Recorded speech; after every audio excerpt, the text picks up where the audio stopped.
Привіт! Я володію третьою лагуною вже півроку. І зараз я хочу тобі розповісти її основні недоліки. І так, проблема номер 1, з якою стикаються 99% всіх власників Renault Laguna третього покоління. Це вібрація. Вібрація в салоні, яка йде від двигуна. І в більшості це йде від дизельного двигуна. Лікується це все дуже просто. В більшості допомагає заміна гідроопори двигуна, а також інших опор. І вібрації майже зникають. Якщо ж ти не хочеш купувати нову гідроопору, ти можеш спробувати відреставрувати стару. Як це робити, відео є на моєму каналі. Робиться це все за 30 хвилин. Проблема номер 2. Це попередні власники. Попередні власники, які економили на технічному огляді на запчастинах. Оригінальні запчастини Renault коштують дешево. Реально дешево, якщо порівняти з іншими марками. Також є багато замінників, і не завжди ці замінники нормальної якості. І оці от власники, які намагаються зекономити на запчастинах, також шкодять лагуні третього покоління, як і будь-якому іншому транспортному засобу. Навіть при середній зарплаті ви можете без проблем купувати оригінальні запчастини і обслуговуватись у офіційних дилерів Renault. Лагуна 3 не з'їсть твій бюджет. Купуєш все по оригіналу і маєш якісні запчастини. Ну і недолік номер 3. Це історії, які розповідають про Renault. І це відео, якому вже більше 5 років на YouTube. Що я маю на увазі? Там, де кажуть, що Renault – це ненадійний автомобіль. Там, де кажуть, що двигуни дизельні Renault – це фігня. Там, де кажуть, що вартість обслуговування досить висока і що там постійно щось ламається.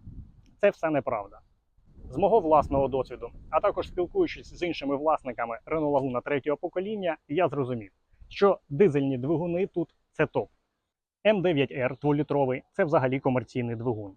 Його задача – їздити, заправлятися і знову їздити. Він багато їздить, він легко проходить мільйон. Те саме стосується К9К, як в мене. Проблеми з вкладишами вас, скоріш за все, стосуватися не будуть. Ці проблеми залишилися давно позаду.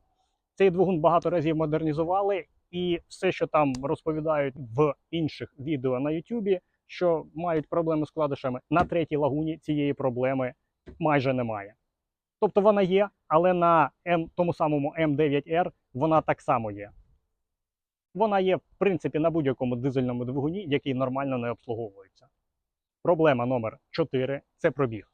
Більшість власників хочуть собі автомобілі з пробігом менше 200 тисяч.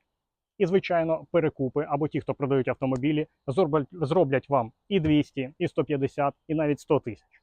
Але ви маєте розуміти, що автомобілі випускаються з 2007 року. І якщо це дизель, цей автомобіль брали для того, щоб він їздив багато. Якщо ви взяли автомобіль, наприклад, в Польщі або в Литві, і на панелі у вас близько 200 тисяч кілометрів, скоріш за все, там набагато більше. Тому що та сама Польща і Литва – це такі собі перевалочні бази. Люди беруть собі автомобілі з Європи, там катаються, а потім продають ці автомобілі нам сюди, в Україну.